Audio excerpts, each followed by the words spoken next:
to welcome Jeroen to this talk today.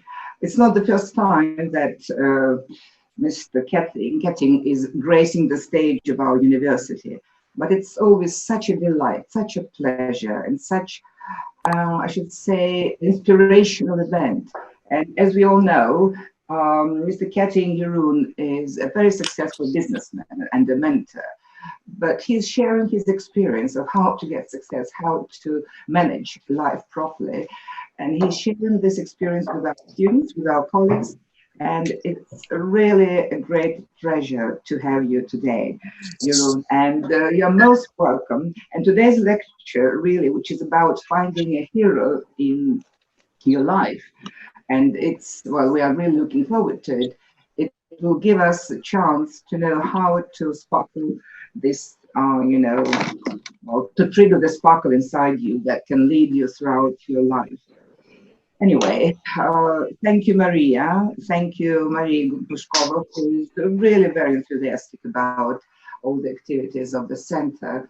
And thanks to her great initiatives, we are very happy to welcome today our guests from Turkey, from Bulgaria, and from Georgia. So you're most welcome, Jeroen, and I hope to enjoy your lecture, both emotionally and intellectually. Thank you. All right. Well, thank you very much for your kind words.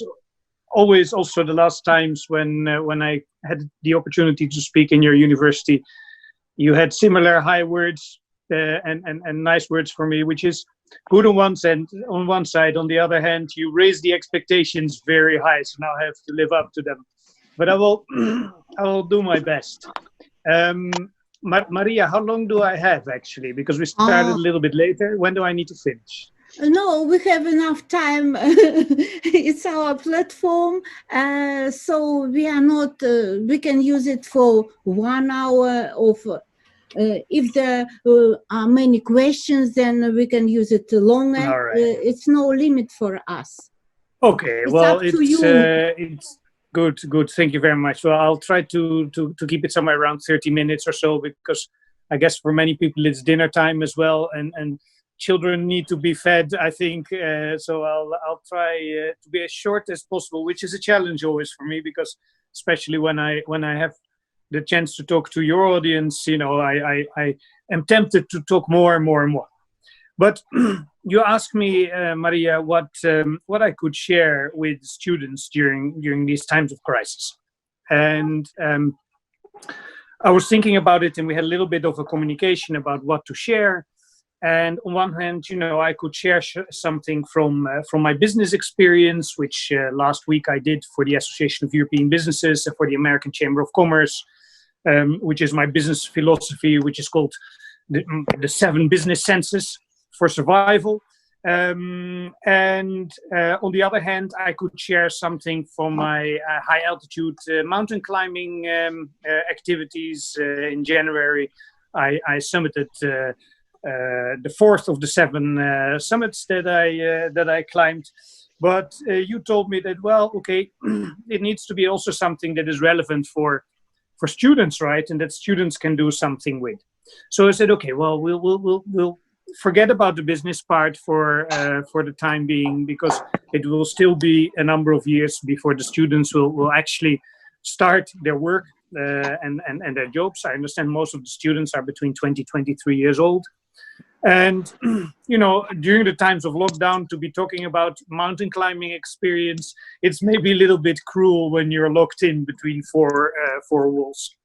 So I decided to share with you, a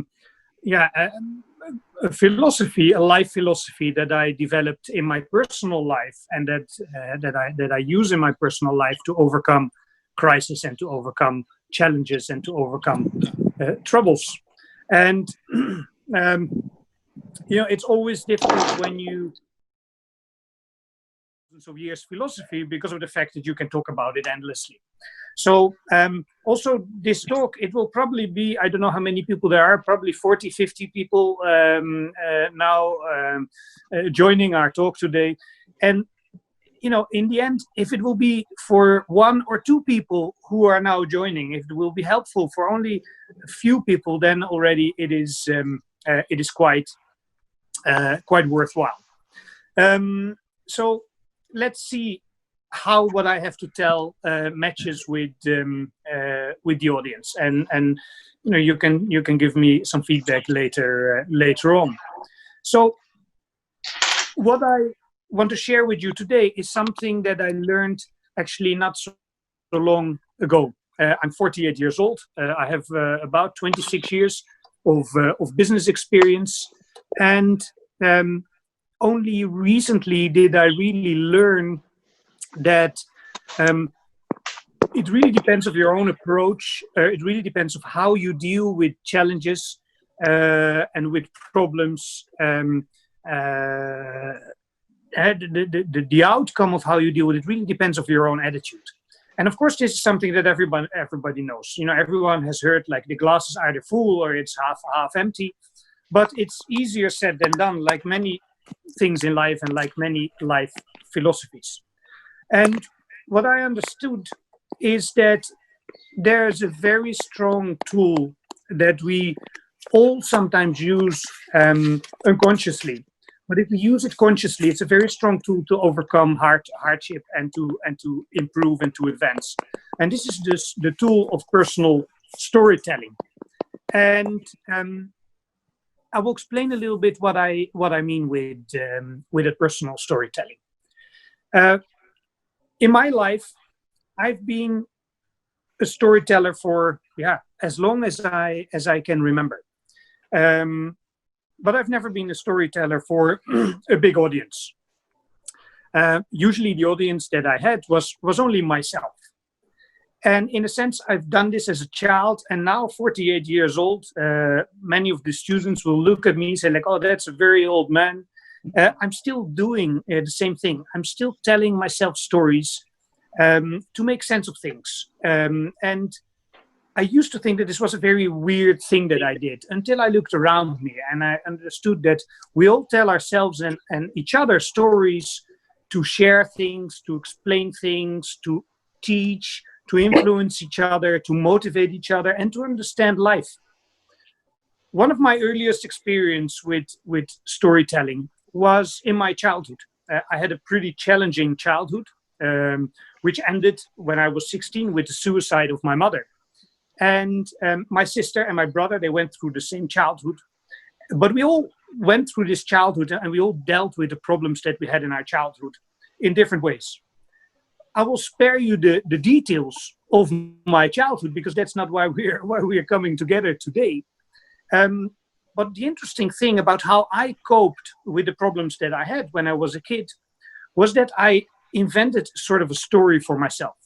And as a young boy, I imagined that all the troubles that I had at home and all the difficulties and all the abuse that we suffered and all the challenges that we had, I told myself that this is because there's some jury panel, there's some cosmic jury panel that is testing me in order to prepare me for bigger things to come. And this was always my way to sort of, continue looking forward, continue moving forward and continue, basically surviving as a kid. And in a sense, I still do the same thing today. But today, obviously, I don't have the problems that I had many, many years ago. But still, I tell myself stories to understand, what is the bigger idea that is important for me? What is my bigger purpose? What is the bigger picture? I use stories to stay motivated and to keep myself moving forward.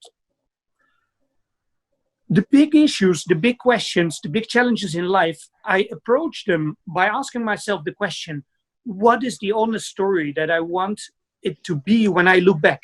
So before I do something or do not do something, I ask myself, how will I look back upon this action later in life? Will it turn out to be a story that I will be proud of, or will it turn out to be a story that I'm ashamed of? And basically, this habit of this inner storytelling, I always kept it to myself because I thought like people would probably tell me, Jeroen, you're crazy. To chocolate. And but not so long ago, and this, I'm 48, so it took me quite a while. I realized that that there's some sense to the madness of my inner storytelling, because finally, in the end, I created a business in Russia from scratch. I was 23 years old when I came to Russia. I survived the crisis of 98, 2008, 2014. I'm doing pretty okay now during this crisis.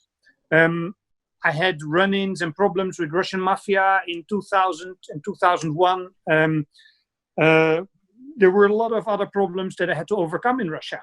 But I'm still doing fine, and I'm still thriving, and I'm still developing. As I told you, I climbed a number of high-altitude summits, Elbrus, Kilimanjaro, Mont Blanc, Aconcagua, and so on. I swam, for our Turkish guests, it is interesting, I swam the Bosporus. I ran the Baikal Ice Marathon. So I did a lot of other things in my life that were challenges that I overcame. And all of these problems, all of these challenges that I faced, they increased my positivity, my motivation, and my strength. And all of this basically is thanks to my habit of storytelling. Now, why are stories important? Well, stories, they give us perspective. They give us an idea. Minds change minds. Hearts, as we know, change hearts.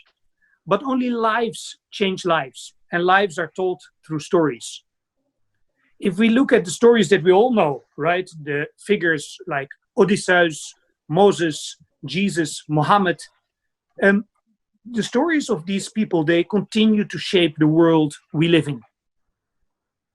And it's these stories that really allowed us people to start cooperating. There's a wonderful book called Sapiens by Yuval Noah Harari.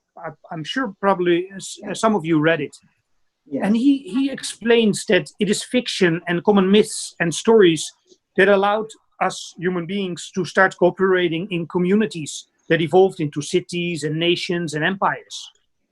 And if we continue that thought, then really when we look at religion, justice, legal and financial systems, when we look at the understanding of money, commercial brands, all these things, they only exist just as long as we agree on the stories that we tell each other about them.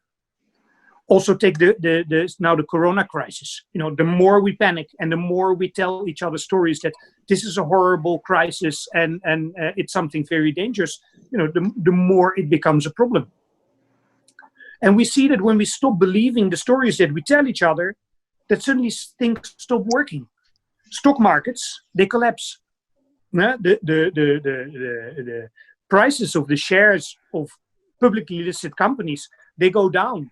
Not when they start producing less, but when something happens that is a negative story around this company. A lot of you have an interest in the Netherlands, obviously. Well, we all know about the tulip bulb bubble of the 17th century. So the prices of tulip bulbs were rising and rising and increasing, just as long as we were telling each other that they were valuable. When we stopped believing that, the tulip bulb market and the tulip bulb prices, they crashed. And the same applies to our lives. Life is hard, whatever way you look at it. But when we tell ourselves the right stories about our lives, then life becomes a lot easier. If you look around you, for example, at the successful people we admire, the Hollywood movie stars and the big business people and the big philanthropists and so on. What do we hear these people say? Well, they tell their own stories. And they say, I want to make a difference. Or they say, I want to be a role model. Or they say, I want to be an inspiration. Successful people tell themselves stories.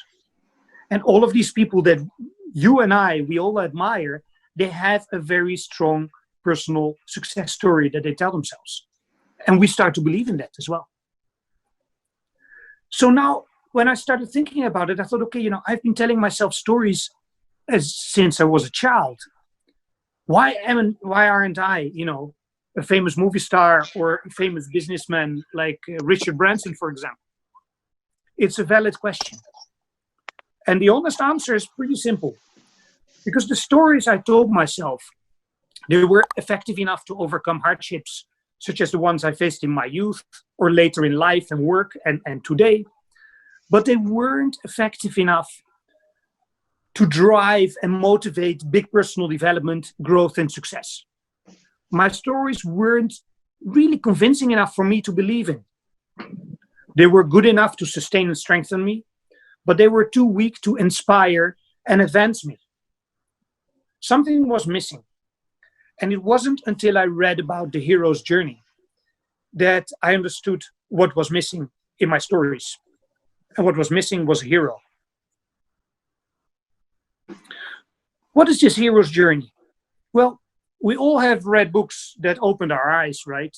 You are all students, and the rest who are not students, you're academicians.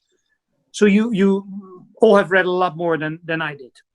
But there are a few books that opened my eyes. One is a very simple and small book. It's called Man's Search for Meaning by Viktor Frankl. The other one is Ralph Waldo Emerson's essay on self-reliance. And another book that opened my eyes is Letters from a Stoic by Seneca. What do these three people teach that really opened my eyes and that helped me through crisis and through problems? Well, Seneca, he teaches that our world will always be changing and will always be unpredictable, but that all we need to survive and flourish, to survive and thrive in adversity and in the challenges that the world prepares to us, is to basically have the essentials, which is food, water, clothing, shelter, which we all have, yeah? And to have a strong inner spirit. And the strong inner spirit here is very important. Viktor Frankl has a philosophy that says that men's and women's, so the deepest desire of a person is to find meaning in life. And that if we find meaning in life, we can basically survive anything. Viktor Frankl, he survived the Holocaust. He survived the camps. Ralph Waldo Emerson explains the importance of self-reliance. And what he means with self-reliance is that you have to trust and express your own original instincts and ideas. So I used to read these books, and I have them still in my bookshelf. And often I consult quotes and sections and paragraphs and sentences of these books. And really what these three people wrote has a very big depth of wisdom and has a very high level of truth. But it wasn't until I read about the hero's journey that all these different quotes and sections and sayings and thoughts fell into place like the pieces of a puzzle. The hero's journey is really an invitation to develop the hero inside of us, not so much a hero outside, but the hero inside of us. For example, my heroes, as I said, they're Seneca, Frankl, Emerson, and Frank Sinatra, obviously, as well. But what I understood after reading the hero's journey is that the most important hero that was missing in my life was actually the hero that has my own name, the hero that lives inside me.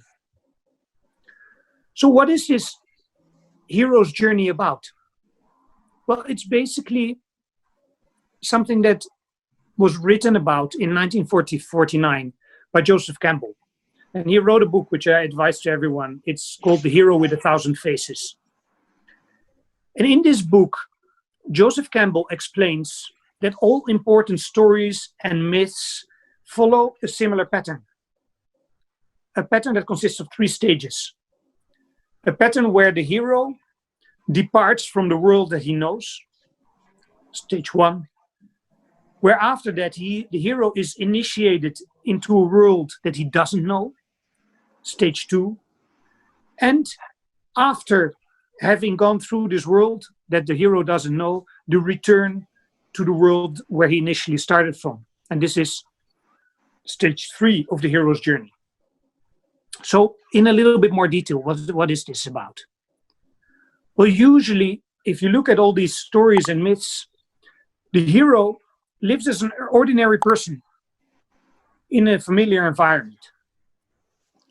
Until something happens in the environment of the hero that is a challenge, or as Joseph Campbell calls it, a call to adventure.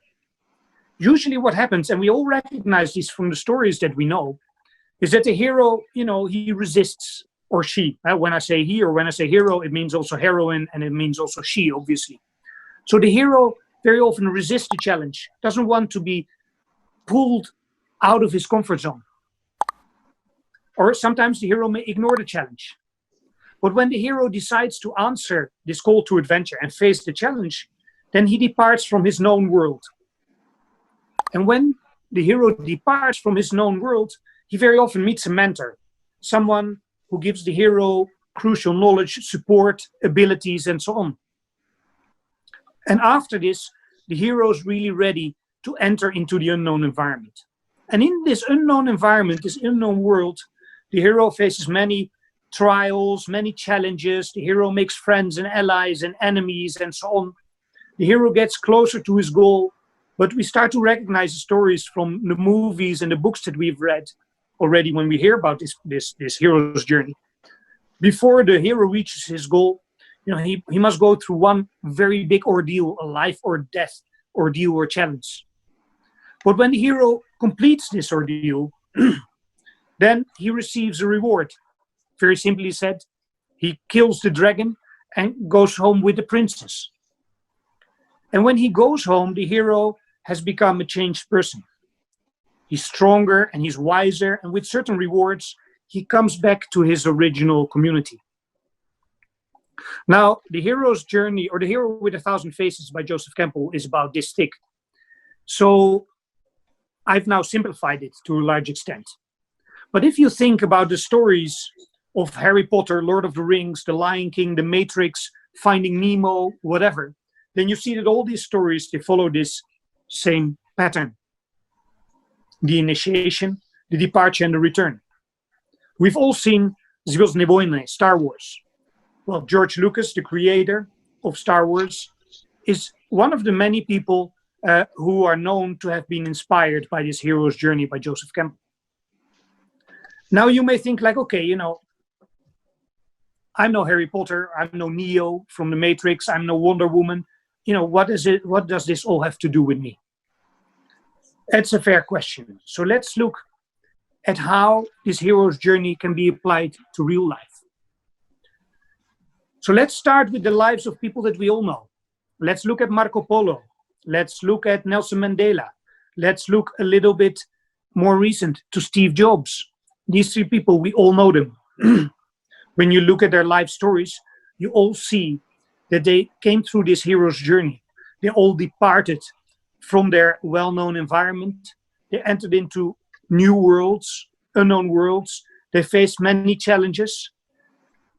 And after which they came home and they returned stronger and better with benefit to their original communities. Look a little bit closer even. Look at the lives of your grandparents. Yeah, so let's suppose that your grandparents, are part of the generation that came through the Second World War. Your grandparents have lived through this hero's journey. The generation of veterans that we know now, they had to leave their familiar environments. They had to survive in unknown environments, and they had to come back, and they came back stronger and better than they were before. This generation of the veterans, the Second World War generation, this is the strongest generation of people that we have seen in the last 80, 90 years. Look at your own life. You were continuously called to adventures that made you depart from your known world, that saw you being initiated in an unknown world, and you had mentors that helped you with providing you with new abilities, and always you return back to your original environment. Look at what is birth, life, death. It's a hero's journey. Look at going to kindergarten and coming home, going to elementary school, going to high school, going to university, going to do your first job, your later jobs, or starting with your retirement. They are all hero's journeys because they're all journeys where we depart from the known into the unknown. If I look at my own life, I see several hero's journeys in my own life.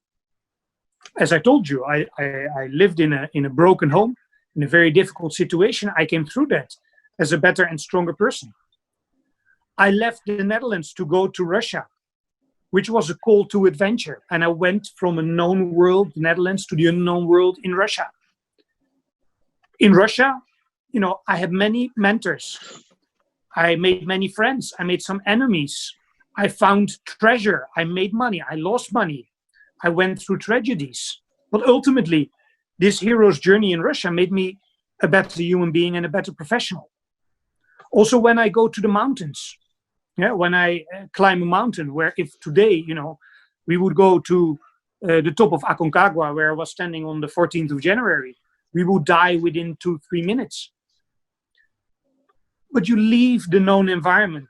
You go to the high altitude mountain environment, which is unknown. And I returned back home to Moscow as a changed person. So yes, this hero's journey is not something that comes out of philosophy books. It's not something that we see on TV. It's not something that is only accessible to the likes of Steve Jobs and Nelson Mandela or Marco Polo. It is something that is accessible to you and me as well. Now, again, you will have a question. Probably. You'll say, like, okay, interesting. So, okay, I understand the hero's journey is a real thing. But what's the benefit in this hero's journey for me? Well, to benefit from this hero's journey, we need to ask ourselves 2 questions. First, very simple question. What's in it for me? And second, how do I make this hero's journey a part of my daily life? Well, what's in it for me, or what's in it for you? If you approach your life as if you were the hero in your own story. Well, people who incorporate the hero's journey in their daily lives, they obtain a clear sense of direction, purpose, and meaning. This means that it's much more easy for them to take decisions and to accept the consequences of these decisions. Very often, we as people, we feel that we are victims of circumstance. But when we become the hero in our own stories, instead of victims of circumstance, we become the victors in our own life stories. If you approach your own life like a hero's journey, your life will be richer and you'll live a more contented life. This may still sound vague to you, so let me give you a concrete example. An example of a good friend of mine who lived in Russia many, many years ago. He lived in Russia in the early 2000s for about 7 years. He worked in public health, but he also had some artistic talents. He was very good at painting. And he was often talking to me and complaining. He was struggling because he had to make money. He had to do his day job. And he said, okay, Jeroen, I have no time to create my art. And many years ago, I gave him a simple piece of advice. I said to him, Jan, his name still is Jan. I said, well, Jan, you have to start telling yourself a different story about yourself. Now you view yourself as a public health professional who is struggling to become an artist. Change your personal story and start viewing yourself as an artist with a job on the side to make a living. He followed this advice and he started to look at himself as an artist, as the hero artist instead of the victim professional with no energy left for his art. This simple change of mindset had the effect that today Jan is a successful artist. He's an artist in residence in Berlin, in Amsterdam, Paris. He has regular exhibitions. He's living the dream. He's fulfilling his potential. He lives a meaningful life. And all of this thanks to the fact that he started telling himself a different story about himself. And he went through this hero's journey. So becoming the hero in your own life story will help you create more meaning in life. Whether you're a father, a mother, a son, a daughter, a doctor, a teacher, a student, a waiter, or a taxi driver, doesn't matter. Everyone becomes a hero in his or her own life story when they see themselves as a hero. So creating your hero's journey, your own hero's journey, it helps identify the life goal that is important to you. And when you have a clear goal in your life, and believe me, even when you're 20 or 23, as a lot of you are, I understand, it becomes much easier to plan your steps towards the achievement of that goal. You will know where to direct your focus and energy. And with a stronger focus comes an increase in your sense of control in life, also when there's crisis around you. And when you have a bigger sense of control in life, you reduce stress. You're all students, you all know that when you feel that you've studied well for an exam, you feel less stress than when you feel that you haven't studied well for an exam. When you have your own goal and when you have your own life story clear for you, you will understand the reasons behind the things that you do. And it will become easier to prioritize your actions. You will accept that there are successes, but also failures and setbacks in your hero's journey. And your mind will be focused on growth and development. Also in my life, many things do not work out for me. But when you are living your own hero's journey, then basically everything that doesn't kill you makes you stronger. Also, when you have a strong idea of where you want to go, it's easier to understand whether today you're on the right track. When you have a clear story defined for yourself, it increases your consciousness and awareness. It helps you take steps on and decisions on what you need to do next. Simply asking yourself the question, what would I like the story to be when looking back on my life many years later? Simply asking yourself this question and giving an honest answer, it helps you do the right thing. So, how do you make this hero's journey part of your life? How can you make it practical? Well, there are two things. First, you have to realize that there's greatness in each of us. And second, you have to find your bigger idea. And you can start early enough with it. So greatness in each of us. Well, sometimes you read this or you see that a Hollywood movie star or billionaire says something like this. And of course, I also used to react like, okay, well, it's easy for you to say, you have like $5 billion. And of course, you can say that there's greatness in each of us. So I was very skeptical about this. Until actually a friend of mine sent me an article. And this article had a title. Richard Branson found himself seconds away from certain death on his latest adventure. And this article described how Richard Branson, the famous billionaire entrepreneur, how he climbed Mont Blanc and how he passed through the Grand Couloir on the Mont Blanc. And as it happened, when I read this article, my climbing team and myself, we had passed through the same Grand Couloir on the Mont Blanc a few weeks earlier. And this Grand Couloir, it's also called the Gully of Death. And why is it called like that? Because it's a very dangerous traverse. It's very steep. And rocks, sometimes as big as cars, they're falling down all the time. Many climbers who have to cross this Gully of Death, they call it the Russian roulette, actually. So when we were waiting to cross this Gully of Death, our guide is the mentor from the hero's journey, we were waiting for the rocks to stop falling. And then you have like 5, 6, 7 minutes to cross this traverse. I asked our guide before we were crossing, what should we do? And the guide said, well, don't fall. So that's the only advice you can get in such a situation. So we started very quickly moving through the traverse. And as soon as we'd crossed it, behind us, we heard the rocks falling again. So of course, we were all sort of standing like this. We were taking a break. We took out some sausage, cut a piece of sausage, ate something, and we continued climbing to the top of Mont Blanc. So Richard Branson, a few weeks after we had done it, did the same thing. And he had the same experience.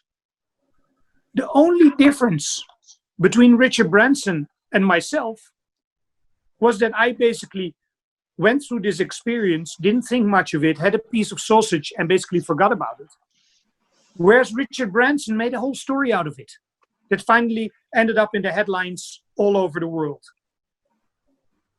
So what is the big difference between Richard Branson and myself in this example? Well, for Richard, his crossing of the Gully of Death on Mont Blanc was part of his hero's journey. Whereas for me, it was just a one-off experience followed, by a slice of sausage. So this shows that when we create a hero in our own story, when we become the hero in our own story, we bring out the greatness in ourselves. So the second thing we need to do when we believe that, yes, we are all great, we all have greatness in ourselves, the second thing we need to do is find our bigger idea. And this is based on something that Einstein said in his 1948 work, which is called A Message to Intellectuals. Obviously not addressed at me, so I made my own interpretation. And Einstein said something like, the significant problems we have cannot be solved at the same level of thinking we were at when we created these problems. So my simple interpretation of this is, if you want to solve a problem here, you need to have a bigger idea at a higher level in order to get out of your problem situation. And everyone can find his or her bigger idea, no matter whether you're 20, 23, or 48.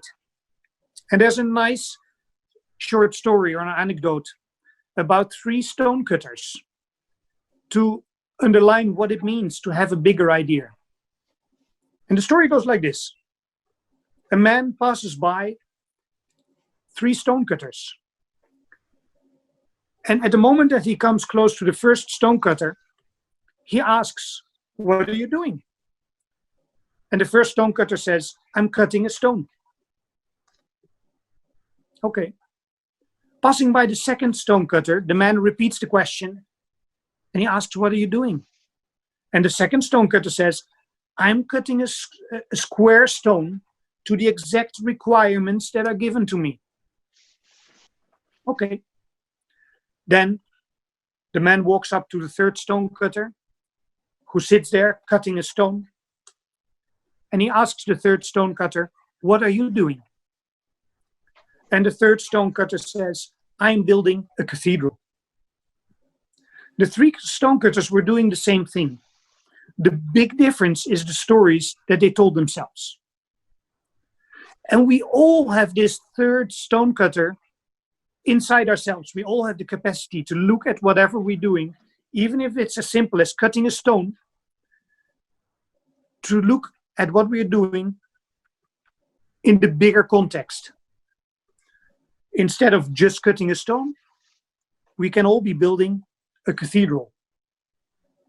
So how to find this bigger idea? Well, as you already heard in the introduction, I often help people as a mentor as well. And I usually make 9 simple steps with these people. And these 9 simple steps help them to really find their bigger idea and take the next step in their life. And the first thing we should do, and again, whether you're 20 or 48, the first thing we should do is stop, is pause.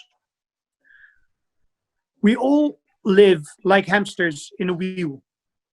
Yeah? Each day, whether we go to work or whether we study, we by our own will, voluntarily, we step into the hamster wheel, we start running, yeah, and we do what we think needs to be done in order to survive.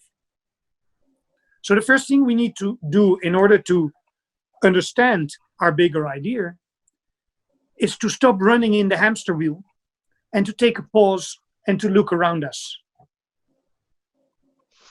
Stopping the hamster wheel means stopping any routine activity that we are involved in on a day-to-day basis. The second thing we should do is what I call super slow-mo mode, which is super slow motion mode. We've all seen the movies, something happens and it goes in slow motion. Well, what we need to do, and I do this almost on a daily basis, is I slow everything down, especially when there are challenges, when there's crisis, when there are problems, or when we're afraid of what's going to happen tomorrow, or we're worried with what we did yesterday. And when I slow everything down, I ask myself a few simple questions. I ask myself, is there something in the past that is threatening me? And the answer usually is no, because the past is already the past. I'm asking myself, is there something at this current moment that is a threat to me? And usually the answer is no. And I ask myself, is there something tomorrow that is a threat to me? And usually the answer is no as well. If the answer to the question, if there's a threat, if the answer is yes, usually I'm already dealing with the threat. So most of the time, 99% of the time, the answer is no. And when I understand that there's nothing threatening in my past, nothing threatening at this current moment, nothing threatening tomorrow, I calm down and I lose my fear. And when I lose my fear, my mind becomes open. And then I do the third thing. I can understand what is important to me. I can take a step back from what I'm doing at the moment. I'm calm and I can say what is important to me. And it doesn't matter what answer that is. It may be family, it may be money, it may be the ecology, it may be getting married, it may be world peace, it may be doing any kind of non-profit activity. Doesn't matter. But research has shown that about 70-75% of students actually, when they're asked what is important to them, it always has to do something with making a difference. Most people, they want to make a difference in their lives. So there's no right or wrong answer to this question. The most important thing is to answer the question, what is important to you, to answer that question honestly. Once you know what is important to you, then you have to look at your environment. And your environment, it's the environment that's relevant to you. So this can be your family, it can be your university, it can be your city, it can be your country, it can be whatever. Once you understand your relevant environment, then you have to look at your skills and characteristics and character. So you can understand your skills by asking the question, what am I good at? Yeah? And it's not a very easy question to answer, but it's a very important question to pose. Or you can ask the question, what do I have a lot of experience with? Character means, all the mental, moral qualities that make you you. Once you know what is important to you, once you know what is your relevant environment, once you know what is your skill and character, then you can formulate a vision for yourself. Then you can formulate a bigger idea. Let me give you my example. For me, it is important that I make a positive difference to the people and the world around me. That's something that has been a ruling principle, a ruling value all of my life. When I look at my relevant environment, it is, let's put it simply, the Dutch-Russian environment. And I understand that environment has been deteriorating and that environment is not very positive. So I understand what is important to me. I want to make a positive difference to the world and the people around me. I look at my relevant environment, which is Holland, Russia, to put it simply. Yeah?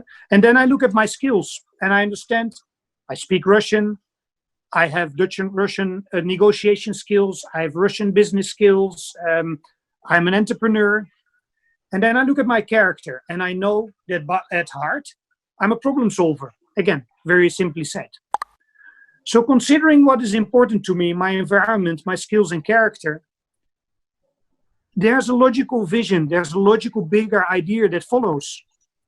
And the bigger idea is that I want to build bridges between Holland, or between the West and Russia, between Russian and Western people. And actually this bigger idea, this vision of myself, is what I've been doing now for 26 years. But you also need, when you have that vision, you need to understand whether you're motivated or not. Motivated basically means that you're ready to get out of bed in the morning and do what needs to be done in order to implement your vision. And you need to be ready to prioritize. And this is very important. And the older you get, the better you understand what it means to prioritize, because the less time you have to live. Prioritize means that when you do one thing, you cannot do the other thing. Prioritizing means that there's always a price to pay. So for example, I understand that in order to implement my vision of improving Dutch-Russian relations, to do that in the best way, I need to be in Russia. I need to be here, which means that I'm not, with my family and friends in the Netherlands, which means that, I don't have the comfortable Dutch lifestyle and the quality of life that you all know.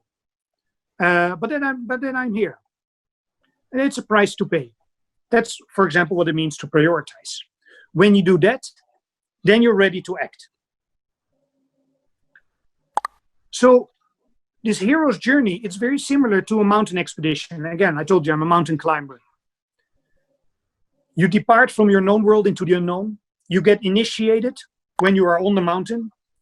You make sure you have a good mentor, a mountain guide. And if you're lucky, you return after the experience back to the world that you know, to your home, as a changed and better person. So for your hero's journey, it is very important to do the same thing that you do when you are climbing a mountain. You need to plan well, you need to prepare very well, you need to find a good mentor, and you need to surround yourself with the right team, with the right people. And during the journey, you need to maintain a positive attitude and stay focused, disciplined, and in control. So the hero's journey is not meant as an advice on what you should do. We each have our individual lives to live, and there's wisdom, honor, and heroism in choosing and traveling along our own paths. But becoming the hero in you is really an invitation to look at what is best and most brilliant inside yourselves, and to really use that to create some extraordinary things in your lives, and to make a difference to yourself and to the world around you. Now I understand that for some of you, especially the students, it may still be difficult to understand how you can implement this in your life. So I want to finish off the last 5 minutes with some words that I wish someone would have told me when I was 20, 21, 22, 23. Big question is, obviously, would I have listened to these words when I was 20 or 21, 22, 23? Probably not. And that is why in the beginning I said that whatever I say to a group of students, it's probably only for 1 or 2 people. Maria asked me some weeks ago, like, okay, what do you advise my students to do in times of crisis and in times of difficulty? And I made a list of a few things that I would advise you to do. First of all, really try to understand what your own story is. Really create your own story and your own vision. Nowadays, you need to have direction in your life at a much earlier age than I needed to have it when I was your age. So I was 23 in 1994. Probably that's the birth year of some of you. And I tell you, life was easier then than it is now. We could afford, when we were 23-year-old students, we could afford, not to study very well or not to have an idea on what we want or where we go. Nowadays, that's not possible anymore. you need to have a certain direction. You remember the story about the 3 stonecutters? You need to be the 3rd stonecutter who's building a cathedral instead of the first one who says, well, I'm just cutting a stone. The second thing that you need to do and that you need to have is resilience. What does it mean, resilience? Resilience means that you have the capability to advance despite adversity. So that regardless of what's happening around you, you have the strength, the vision, and the proactiveness to continue on ahead. So what does it mean concretely, this resilience? Well, if, for example, you're extremely good in your studies, then probably you're a resilient person. If, for example, you are someone who is working to earn a living next to your studies, you probably are a resilient person. If you are someone who has excelled or is still excelling in sports, if you're a master of sport in something, you're probably a resilient person. If you're a very good musician, you're probably a resilient person. If you're someone who is used to pushing yourself, if you have been in very difficult situations, but you were able to overcome it, then you're probably a resilient person. If you are someone who is committed to something and you have had experience in your life when you said, okay, I'm going to do that, and I'm going to promise myself that I finish, and you did finish it, you stuck it out, as they call it in English, then you're probably a resilient person.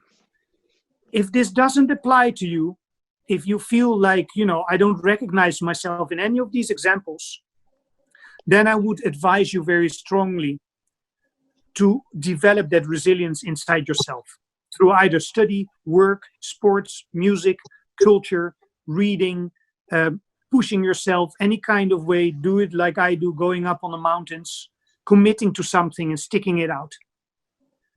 It's a very important quality to have. The third thing you need to do is to listen, to read, and to learn. Nowadays, more than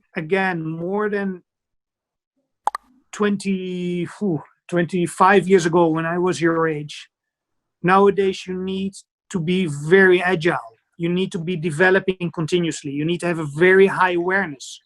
You need to understand human psychology. You need to know what you do not know. Yeah? So Oscar Wilde had this interesting saying. He said, thank God I'm not young enough to think I know everything. Yeah? Well, with that, Oscar Wilde used to say that only when you reach a certain age, you understand that you don't understand much at all, actually. Nowadays, as a student, you already need to understand that. You need to understand there's always more to learn. The fourth thing that you need to understand is that it's attitude that matters. It's your nastroj. You need to understand that it's mindset over skill set. I have seen so many people, because I'm an employer, I've seen so many employees come and go. And the best employees were the employees with a good mindset. They were the employees who were resilient, who were strong, who were ready to learn, to listen, and to develop. They were better employees than the ones who had a very strong skill set. So, for example, someone who's very good at finance, but is not resilient, is not open to learning, is not open to development, that person will be worse off than a person who doesn't know finance, but has a very strong mind. And what you need to understand is that it's all about effort and focus. And these are probably the 6 small advices that I can give you. I've been speaking now for about 45 minutes, I believe. It's taken a little bit longer than I planned to. I apologize for that. But I would like to finish with that. And I hope that with what I have shared with you out of my own experience, you will be able to become the hero that lives inside you. Thank you very much for your attention. Thank you very much, Jeroen. It was a very, very interesting. I hope my students and our guests have questions to ask you. How to become a hero in your life. Вопросы? Okay, may I ask a question? Do you, so it works? Yes. So do you remember that moment when like all those ideas lightened you? So like, when did you understand and what should you do and so on and so forth? You know, well, basically, how I formulated for myself the hero's journey, it was not so long ago. It was maybe half a year ago or something that I suddenly really understood that all the pieces of the puzzle, they fell together, or they came together, and I suddenly saw a new picture. And life is like this, right? So if you would have asked me 5 years ago, I would have said, like, you know, I know everything perfectly. If I look at myself now, if I look at the person I was 5 years ago, I think like, oh my God, I was such an idiot. Yeah. So it's life always gives you more pieces of the puzzle. And at certain stages in your life, if you are trying, suddenly they start to fit together. But now already, I'm sure that if you ask me the same question 2 years from now, I would say, Anna, you know, what I was telling you then, oh my God, how could I have been so stupid? Yeah, so that's what life is. It's you always, and life consists of different levels. And at the moment that you think like, hey, you know, I understand what's going on, then something happens, you fall through the ice and you end up in a new environment. And this can be very frustrating, but if it's part of your hero's journey, then it's all part of your journey and it all becomes positive. So yes, the hero's journey, this thing, I only understood it not so long ago. And then I tell myself also, I say like, oh, how could I have been so stupid not to understand that when I was 25 or 30 or 35? Yeah, but it comes when it comes. Thank you very much. You're welcome. May I ask? Of course. There is an opinion that we will change our priorities for working conditions after all of this situation with pandemic. I mean, what we are going to appreciate in working in the nearest future. So how do you think, what exactly is going to change in this case?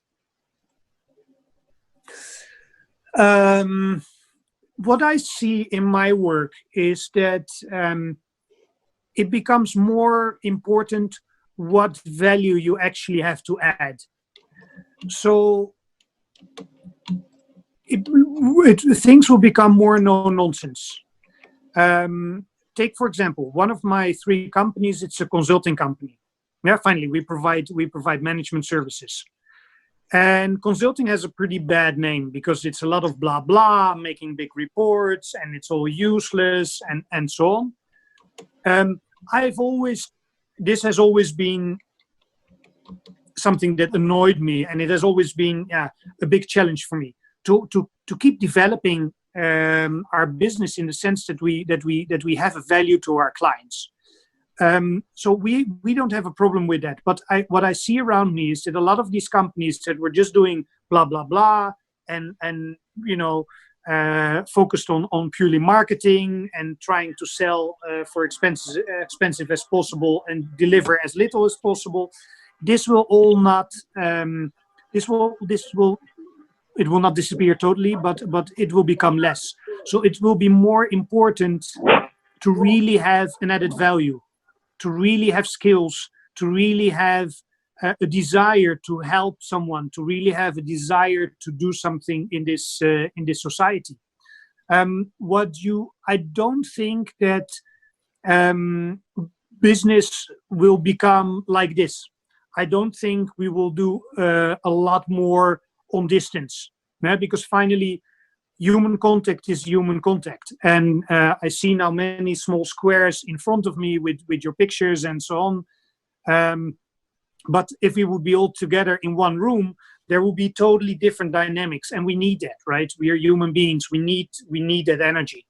So why did I finish with my advice as an old man to you young students? It is because I really believe that there's no place for bullshit anymore. Sorry for my bad language. Yeah, so you really have to bring some value. You really have to do something special. You really have to be able. You really have to have a special skill. You really have to have a special vision. You really need to be focused, and this will make the difference. When I was your age in '94, didn't really matter. You know, if you were sort of okay, you were a nice person, you were a nice guy or a nice girl, you would get a job, and that will be the end of it. And then you have a corporate career and you grow a little bit and so on. I don't believe that will work anymore. Those kind of jobs, they will be robotized, they will be automized, there will be artificial intelligence and so on. And it will really be the special people who have special vision for themselves, who are hardworking. These will be the people that will survive. And I think that I think we will see more and more crises as well. Let me give you an example. In 1998. I was 27. It was the first crisis that I saw in my life. It was the ruble crisis in August '98. A lot of you are too young to remember that, but some of us we still remember that very well. So in 27 years, I had the first crisis. Then in 2003, we had a banking crisis when a number of Russian banks collapsed. Then in 2008, 2009, we had the financial crisis in Russia. Then 2014, I don't need to explain you what kind of crisis we had then, and it lasted 2014, 2015. Now again, it's 2020. Again, we have a crisis that people compare, you know, as one of the worst crises that we've had since the Second World War. And I believe that this kind of crisis situation, it will happen not once every 27 years, how it was in when I was your age, but it will happen every 3, 4, 5 years. I believe that crisis, and I believe that uncertainty, and I believe that these kind of challenges that we're all facing today, they will become a normal part of life. If that's an answer to your question. Thank you. You're welcome. Question? Yes, of course. Thank you so much. Great talk, Jeroen, great talk. 2 questions, very brief. When you mentioned 3 stages, initiation, departure, return. When we depart from our comfort zone, great, wonderful, we start creating things. You know, a famous psychoanalyst, Bayen, once said, what's behind the thought is frustration, and you mentioned that, frustration born from ignorance. When we don't know something, we start thinking. It's a challenge. But my question is it always possible to reach the 3rd stage? Is it always necessary to reach return? Can you just depart from your comfort zone to something unknown and you may not return? So that's my first question. Mm-hmm. Yes. Mm-hmm. Well, life is like a spiral, right? At least that's how I see it. So we go like this. And even when we think we return, let me give you a very simple example. When I return from a high altitude mountain expedition, where, you know, for 3 weeks, you don't know whether you're going to make it or not. You don't know where you know, on Mont Blanc, 100 people die a year, Elbrus, 30 people die a year. So you don't even know if you're going to survive it. When I come back to Moscow, to home, I'm a different person, and Moscow has become already different for me. Mm-hmm. So in a sense, you're right that you never really come back to the old life that you had, because you are different yourself, and that means that also your environment becomes different. So even my own apartment, I look at it differently after I've had such an extreme experience. Mm-hmm. So you never really return because you're never your old self. Yeah? So, and in a sense, I left. So my departure from the Netherlands was in 1994. my initiation into Russia was also in 1994, and I feel that my initiation is still going on in a sense. People ask me, Jeroen, are you ever going back to the Netherlands? So will I ever have my return? I don't know. But even if I go back today, it's already not the Netherlands that I left 26 years ago. So you're absolutely right. Well, you asked the question, but the answer is probably you never really return to your old point of departure. Thank you. And one more question. It's, as a linguist, it's a linguistic question. When you say that each of us should create our own story, our own success story. Story means narrative. That means words, discourse. You know, there is no word. The thought will get back to the Castle of Shadows. It was written by Mandelstam, you know, a great Russian poet. In his poem «Я слово позабыл, что я хотел сказать, и мысль бесплотная чертог теней вернулась». I wanted to pronounce a word, but that word I have forgotten, and the bodiless thought returned to the palace of shadows. Or sometimes, and the blind swallow returns to the palace of shadows. That means the idea without word is a blind swallow. My question is, you mentioned very many good skills that we need, resilience and others. What about linguistic skills? Sorry about it. Maybe it's a very professional question, but do you have this skill? Yeah, it's a very good. Actually, I didn't think about that yet, and it's a very good question. And you know, and the way how you pose the question, this is why I love Russia, right? I mean, this only in Russia you have people like you who quote wonderful poems that are a whole universe in itself. So thank you for that. And yes, language is crucial. You know, it's shown that obviously the bigger your vocabulary is, the more opportunity you have to develop yourself, because we need to give our thoughts words. You mentioned the word narrative.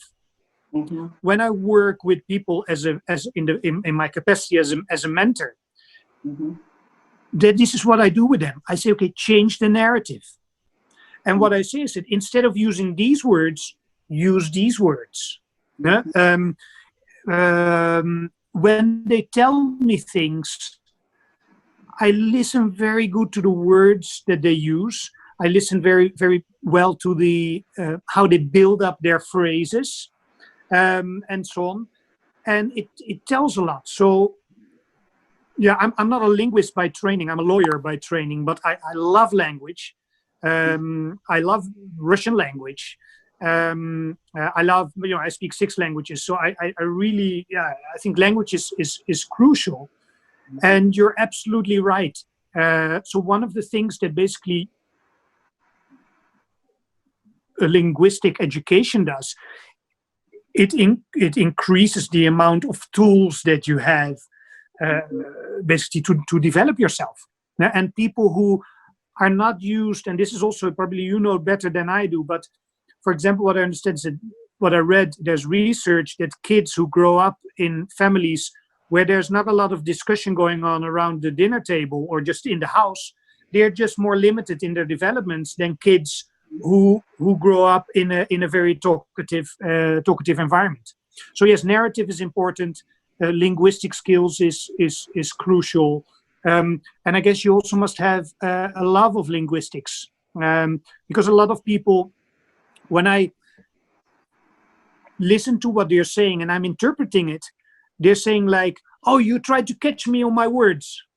You know, and I try to explain to them. I say, no, what you say is an expression of your thought, and I want to interpret your thought. And this is, you know, it's. I've had a number of relationships with wonderful Russian ladies, and this is, for example, a big difference between the Netherlands and Russia. You know, you all know about the high context and the low context culture. Yeah, so the Russian lady could tell her partner all kinds of things, and then when I would, or she would tell me, my Russian girlfriends, and then I would say like, "Oh, but yesterday you said this." And then she would say, "Oh, Jeroen, you're so stupid that you don't understand it. I didn't mean it literally. I meant something else." Yeah. So this just shows how important language is, and how important linguistics is. And thank you for that contribution. It's something that I will look into as well. And if you could send me that poem, I would love to read it as well. Thank you. Gladly. Thank you. Any more questions? Yeah, I'd like to ask, and what if our inner hero just is tired? He is motivated, he has a goal, but he's just tired. What should we do? We're all like that, right? And what I do, again, I'm not a, let's say, I'm not a guru, right? So I just give you, when I'm tired, I just recognize that I'm tired, and I try to understand why I'm tired.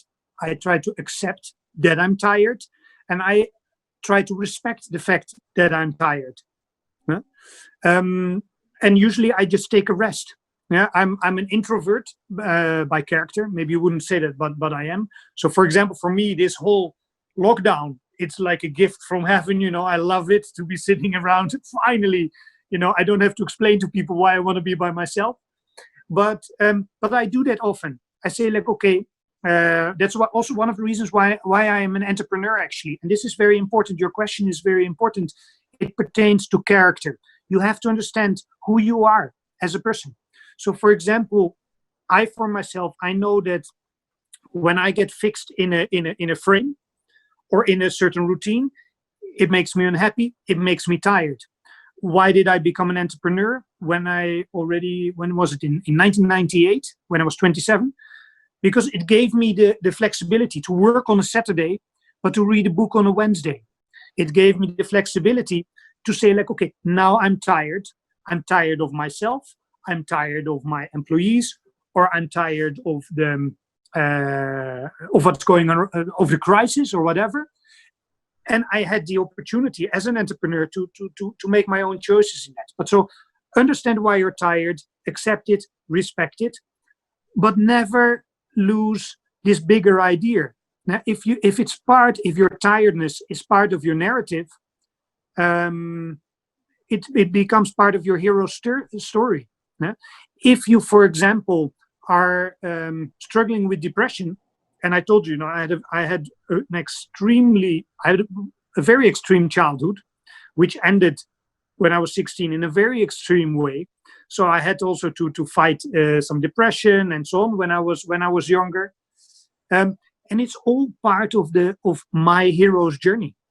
And it's not, very often people would say, like, "Oh, Jeroen, how can you talk about it? Because you show your weakness and so on." I say, no. When I understand, accept, and respect what you call a weakness, yeah, but which is just a part of me, it becomes actually a strength. Yeah. So, and every hero is tired.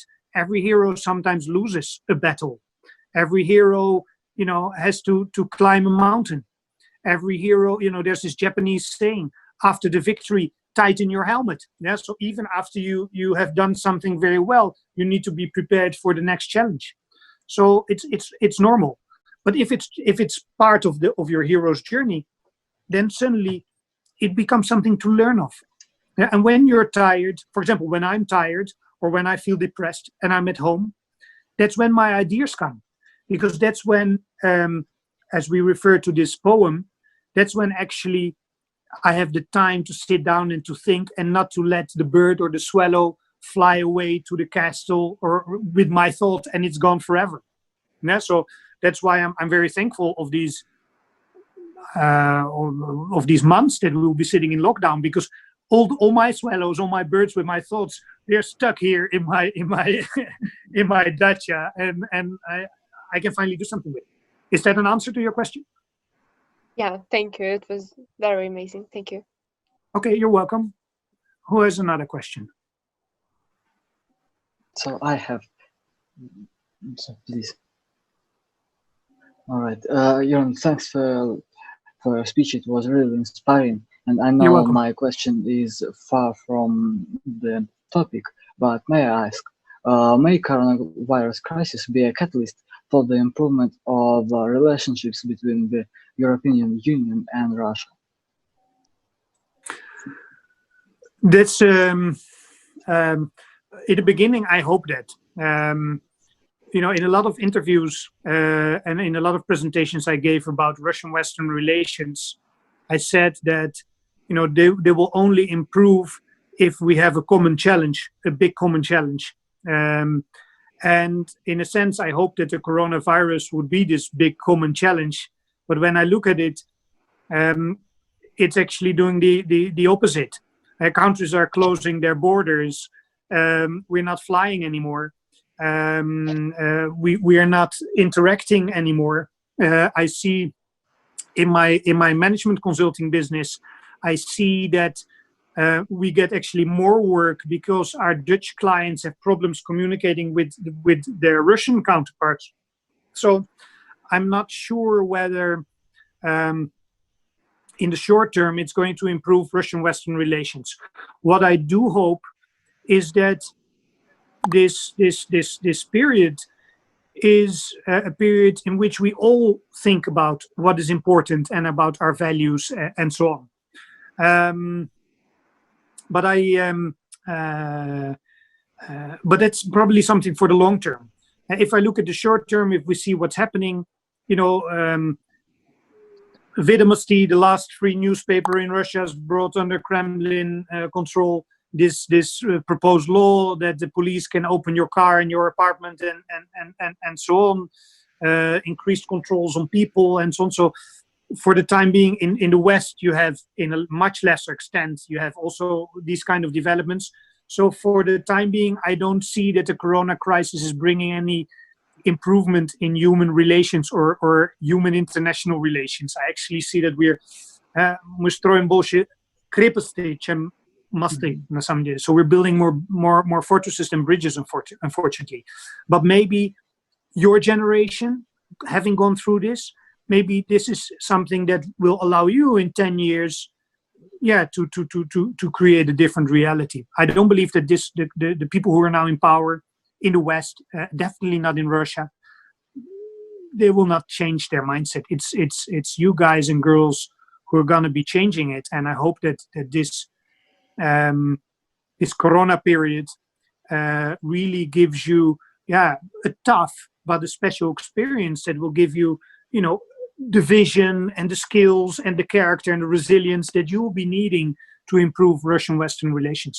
And I will still be there, hopefully, to help you with it. But it will depend of you guys and girls, and will depend of us, and will depend of universities and faculties like yours. Is that an answer to your question? Yes, thanks. Okay. Any other questions? Oh, I have a question. First of all, Yes. Thank you for your speech. You're welcome. I'd like to ask, when you're stuck during your journey, like if you're in a bad place, don't have motivation, is it better to shuffle your goals or just continue pushing? It's also, again, a very good question. Basically, if Maria sends me your emails, I can forward you some materials on that.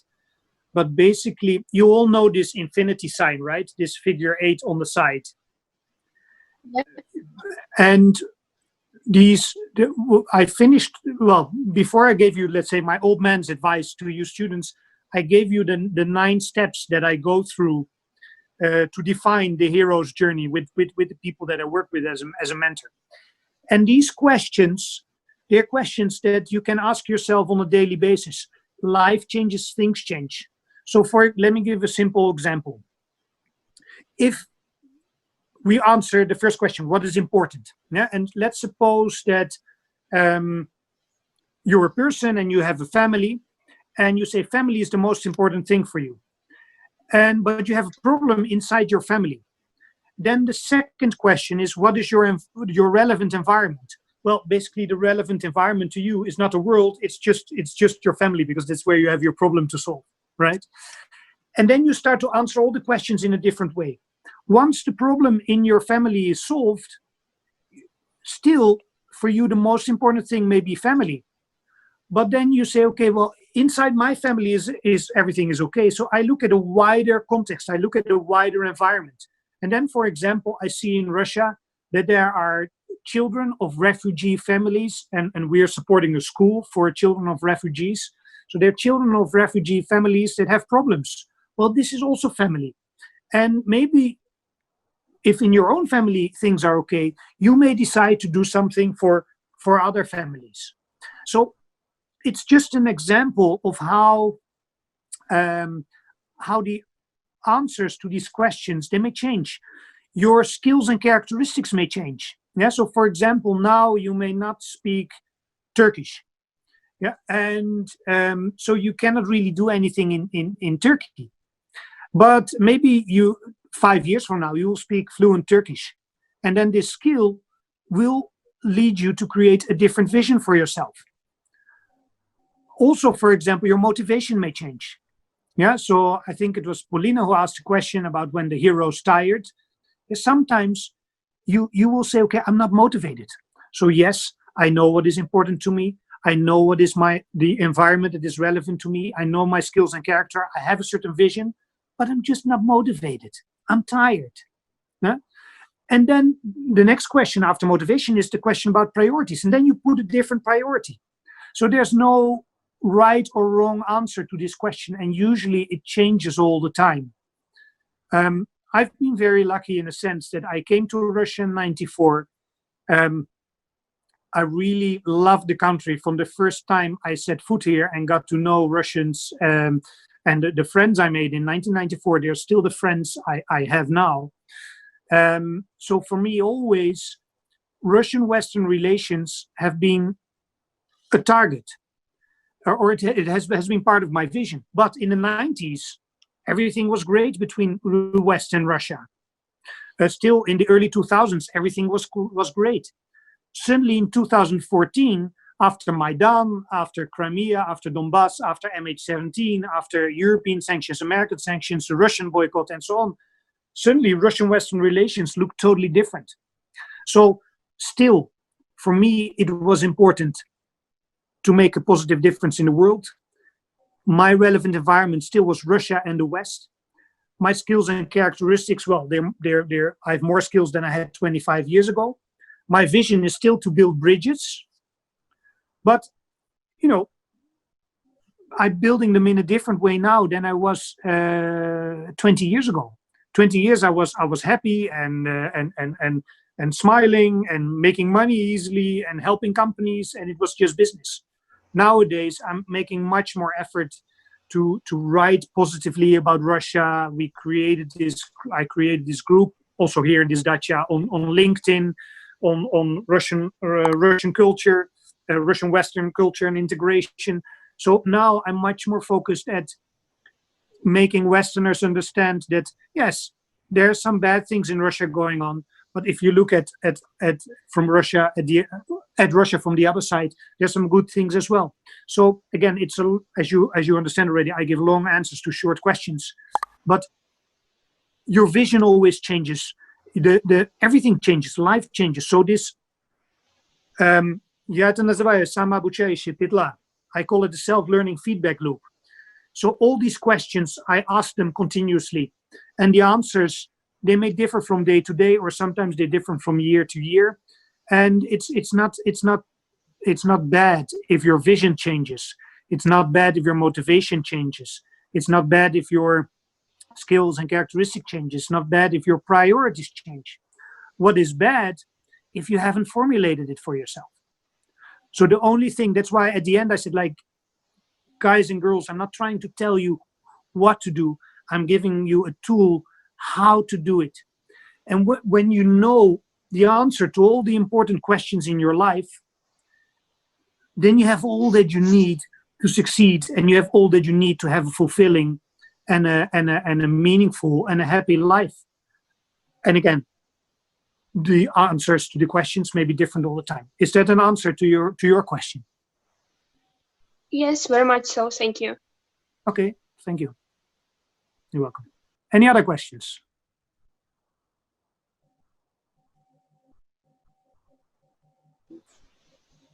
No other questions? Good. Well, not good, but it's okay. Jeroen, thank you very much. And maybe if you will have time, we will invite you once more, maybe after this quarantine, to our university for the lecture with students live, not online. With pleasure, with pleasure. It's been very nice talking to you all, and thank you for your questions and your contributions. You gave me a lot of food for thought. I learned from you as well, so it was wonderful, and wish you a great evening. I hear some birds somewhere on the background. Maybe the birds are in Sofia.